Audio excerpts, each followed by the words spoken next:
mar koobaad iyo mar labaad dhammaantiin waxaa ku mahadsantihiin waqtigiina qaaliga oo aad soo hurteen. Waa hawl naga wada dhexaysa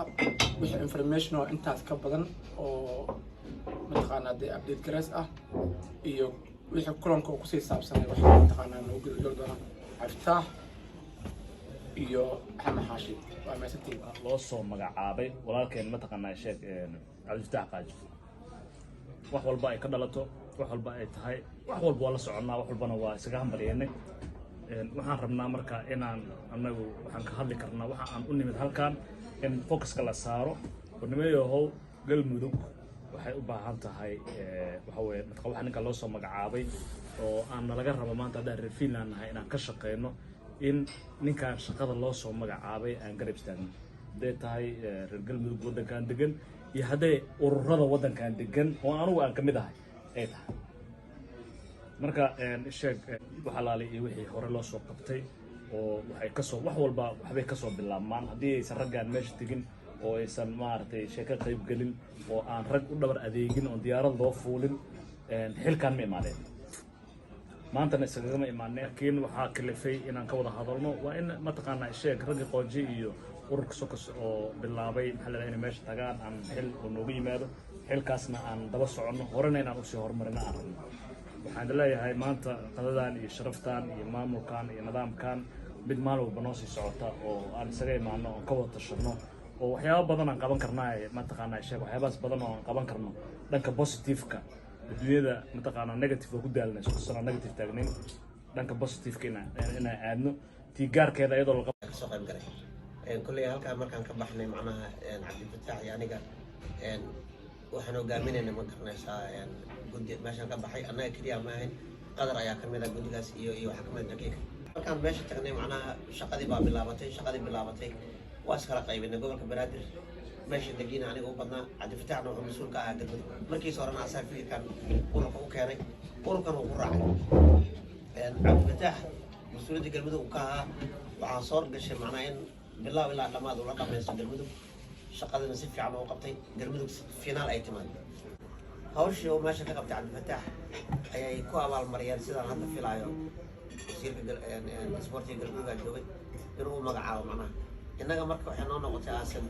urur ahaan foyto nin annaga naga mid inuu u gudbay mataqaanaa gurigii wadanka ilaan halkaa markaad joogto oo shaqo qabanaysid wadanka inaad shaqo qabataa rabtaa waa ina qof mas-uul heshaa oo shaqadaas qabanayo oo adigana aad ku taageerto Cabdifitaax waxaan leeyahay saaxiib waa guulaystay waxaan kugula dardaarmaa bini aadamka ilaahay qafna waa ku aqbala qafna kuma aqbala inay labada isku habid yihiin macnaha shaqadaa qabaysa ka muhiim qafkiina ku aqbali waayo oo adigana aad ku mashquulsho macnaha waxay noqonaysaa waa ku agaasaysaa waa inaad hore u socotaa ninka ku aqbalana soo dhaweysa kaan ku aqbalana aad ka dhaadhicisaa waxaa qabanaysa waxaan kaloo mar kale macnaha maanta qadadan ay ku saabsaneed Cabdifitaax soo dhaweyntiisii Cabdifitaax waxaan leeyahay hambalyo xilka lagu dhiibay xil sahlan maaha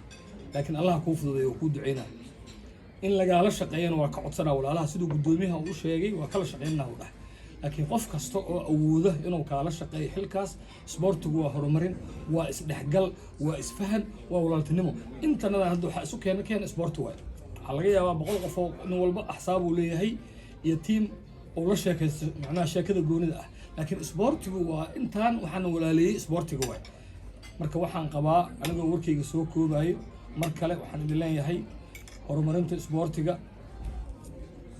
horaha loo sii socdo sportiga lacag laga ma helo laakiin sharaf iyo xushmad ayaa la Assalaamu alaykum warahmatullahi wabarakatuh marka hore waxaan aad u mahadcelinayaa dhammaan wixii soo abaabulay qadadan Mursal Axmed Xaashi ragii ugu horeeyay kontaan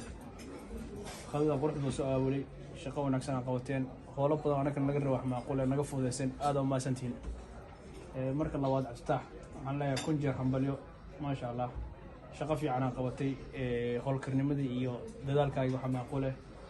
waxaan helnay natiijo fiican anaga haddaan nahay ka qadar ahaan ka urur ahaan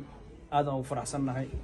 sidaan shalay gabka u taagnayna maanta u taaganahay insha Allah waxa la waana ma sha Allah assalaamu alaykum warahmatullahi waxaan u mahadcelinayaa dadka xafladda quruxda soo qada qaaday Axmed iyo Mursal waxaan u mahadsantiin waxaan kaloo mahadcelinayaa Cabdifitaax oo maanta noqday gudoomiyaha sportska Yurub Galmudug u fadhiya Finland cabditaxle hambalyo waxaa waaye kulley anaga urur ahaan taageersannahay maadaama marka hore ka dhisnaa ururka haddana kulley meel kastoo isaga soo dhaceyna sida hadday noqoto galmudug hadday noqoto ururka dhan kasto marka iftaax hore u socon ku leeyahay mataqaana hawshan meesheeda kasii wato salaanka bacdi dhammaantiin aad baa u mahadsantihiin mataqaanaa qadadan yar ee mataqaanaa maamuuska le saa igu muujiseen dhammaantiin oo idiin mahadcelinayaa anoo mataqaanaa magacyada aan sheegaynay dhammaantiin waa wada mahadsantihiin mar labaadka Soomaaliya aaditaankii aan aadnay haddaan usoo leexdo dhinaca mataqaanaa anigu waxaa wakiil khaasa ka ahaa ama aan la degnay ciyaartooyda galmudug oo mataqaanaa hawsha dhinacaas aan ka waday galmudug sanadkan waxyaaba badan aa iska bedelay haddaad fiirisid mataqaanaa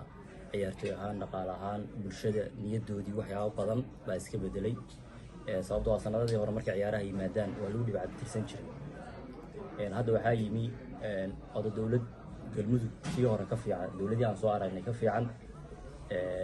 oo mataqaanaa hadda system iyo nidaam aa yimi oo galmudug ahaana reer galmudug ahaana boqolkiiba mataqaanaa 90 hadda iyo 9ba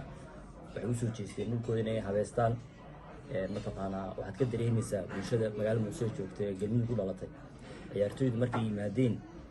ugu yaraan waxay u sameeyeen 30 xalfadood ka badan waxay wax 20 bil gudaheeda waxa la isku haystay mataqaanaa caawa anaga xalfad u sameynaya anaga u sameynayna xalfad kaliya ma saahayna oo cunto kaliya lama cunayna qof kasta oo meesha yimaada wuxuu siinayay mataqaanaa dhaqaale uu u talagalay mataqaanaa ciyaartooyda siiyo hadda waxay noqdeen ciyaartooyda galmudug ciyaartooyda koowaad ee mataqaanaa lacagta ugu badnaa hela taas waxaad dareemi kartaa inay ahayd mataqaanaa niyad dhis aad u fiican mar labaadka kooxihii kale mataqaanaa maamul goboleedyada kale ciyaaraha ka qayb galay waxay ku baraarugeen inaan mataqaanaa ciyaartooy Yurub aan ka keennay ee galmudug iyo banaadir ay ciyaarayaan sanadka soo socda insha Allah aad baa la isugu dheersan yahay sabab maamul goboleedyada kale oo dhan waxay mataqaanaa dareensanayaan mid kasta waxay isku dayayaan sanadkan ciyaartooy badan ay u geeyaan galmudug laftigeeda taas ma fadhido oo waxay bilaabeen abaabul la bilaabay guddi waxaa la magacaabay gudaha ah oo galmuduga oo mataqaanaa dhaqaale ururina guddiga banaankana mataqaanaa anaa la soo magacaabay aha inaan mataqaanaa halkan inaan ka shaqeeyo oo mataqaanaa wadamada Yurub inaan ka shaqeeyo aan ciyaaro ku qabto ama wax ka sameeyo waxaa la soo magacaabay kaliya dadka galmudug ama sport ahaadaan ama si kale ha ahaadaan in mataqaanaa dadka aan isku xiro oo mataqaanaa qof u dhaxeeya aan noqdo oo mataqaanaa haddii mataqaanaa dadku waxay u baahan yihiin qof ay aaminaan in mataqaanaa haddii noqoto lacag ururin oo kale hadday noqoto kale mataqaanaa in xiriir uu jiro hadduu jiro qalab oo kale la geenayo meesha oo kale halkan ma meesha la rabo in mataqaanaa waxaas ay mataqaanaa ay ka howlgalaan waxaa loo baahan halkan dadka la isku xiriiriyo qofku wax diibi kara sababtoo ah hadal ama af kaliya wax ma taray waxaa loo baahan yahay dadka dhaqaale u baahan yahay dhaqaalana wax kala wadi kara wakiilka galmudug waa inuu dadka isku xiro hadda jaa waa bilaabay inaa mataqaanaa Finland hawsha way socotaa Sweden qofka kala shaqadan kala xiriir tira badan Ingiriiska sidoo kale wadamada kale ay dhiman insha Allah waxaan rajeynayaa mataqaanaa in xiriirka sida ugu dhaqsiyaha badan aan bilowno waxaana sanadka lagu hawl jiraa inta ciyaaraha ay ka dhiman yihiin 6 bilood ka dhiman yihiin in la isdiyaariyo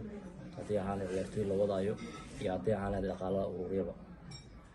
marka arinku meeshaas u marayaan waxaan jeclaa in mataqaanaa xalfad aad u weyn oo mataqaanaa dad badan imanayaan in mataqaanaa hal mar aan mataqaanaa soo abaabulo taasna insha Allah waa ku tali jiraa tan hadda sameysayna waa mid aad u dhiirigelina waan dareemi karaa mataqaanaa inuu isbedel badan ama gudaha ama banaanka ahaato inuu jiro marka anoo hadalka waxba dheereenin waxaa leenahay aad mahadsantihiin sida sharafta aan mataqaanaa cashadan u muujiseen dhammaantiin waa mahadsantiin assalaamu calaykum waraxmatullahi wabarakaatuh